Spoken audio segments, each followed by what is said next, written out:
Learners के online classroom में आप सभी का स्वागत है।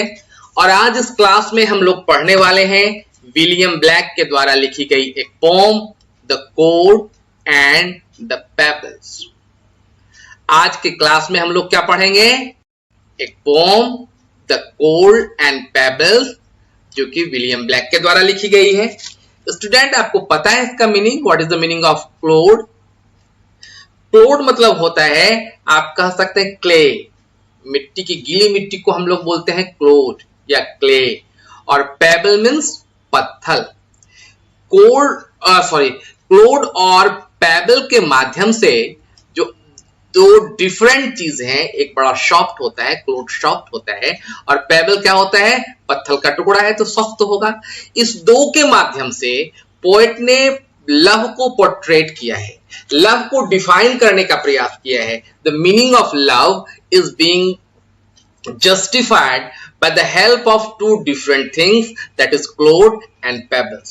इन दोनों का यहाँ पर पर्सोनिफिकेशन के तौर पर पोएट ने यूज किया है। दोनों के लिए लव का मीनिंग बिल्कुल अलग है। तो क्या है इसका मीनिंग? आज इसके बारे में हम लोग चर्चा करेंगे। बड़ा ही रोमांटिक पोम है और आप केवल इस पोम को, इस वीडियो को स्किप नहीं करेंगे तो शर्तिया यह पोएट्री आपको बिल्कुल सही समझ में आएगी। साथ ही साथ इस पोएट्री में जो यूज किया गया है लिटरेरी डिवाइसेस, इनको भी हम लोग देखने का प्रयास करेंगे। तो चलिए, पेन, पेपर और बुक लेकर आप रेडी हो जाइए, ठीक है? So let's start the pome without any delay now.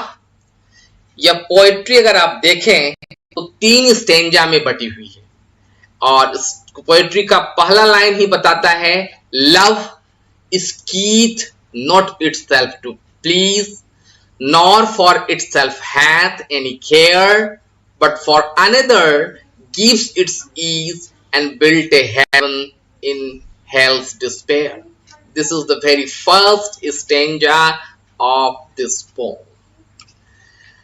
Love स्कीथ मतलब होता है सीक। यह ओल्डन इंग्लिश में यूज होता था।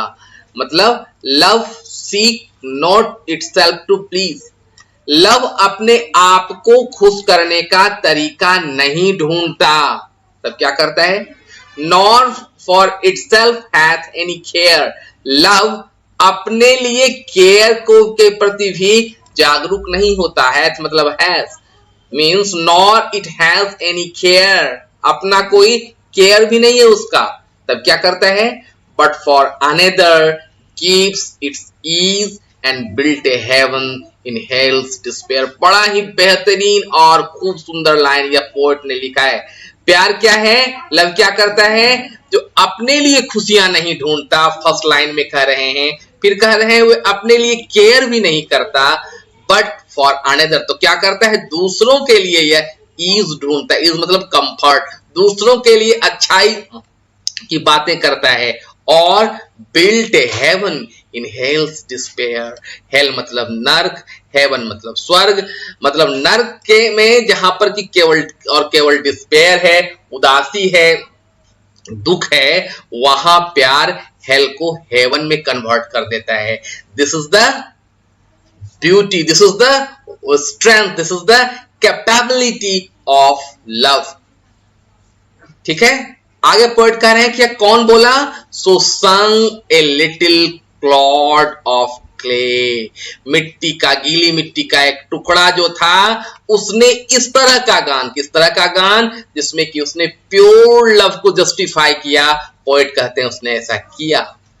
Trodden with the kettles feet. याद कीजिए कि जब बारिश के मौसम में या कभी भी गीली मिट्टी के ऊपर से कैटल का झुंड मतलब जानवरों का झुंड निकलता है तो उसे कुचल देता है ना? तो इस तरह से कुचल दिया था उसे जानवरों के फीट ने, कैटल के फीट ने। लेकिन क्लैड जो था उसने क्या कहा?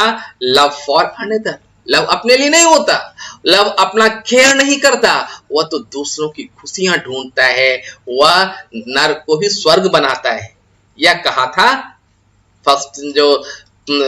फर्स्ट जो आउटलुक था रिगार्डिंग लव, यह किसका था? क्लॉड का। लेकिन आगे देखते हैं क्या होता है। But pebble of the brook warble out these metre meets. लेकिन जो पेबल था, पेबल मतलब मिट्टी का, पत्थर का टुकड़ा जो थोड़ा सा सख्त होता है, थोड़ा हार्ड होता है। कहाँ का पेबल था वह? ब्रुक का। ब्रुक मतलब नदी। देखिए यहाँ पर एक छोटी सी नदी का भी चित्र बनाया गया है, छोटे छोटे पत्थर यहाँ पर लगा दिए गए हैं, है ना। तो इसके जो नदी के जो पेबल थे उसने वार्बल आउट किया। वार्बल आउट करना मतलब चिड़ियों के गान को बोलते हैं हम लोग वार्बल आउट, मतलब उसने एक गीत गाया, एक म्यूजिक दिया। दीज मीटर मीट्स, जो एक सुटेबल म्यूजिक था। बड़ा ही सुंदर सी बात इस ब्रुक ने भी कही। क्या कही?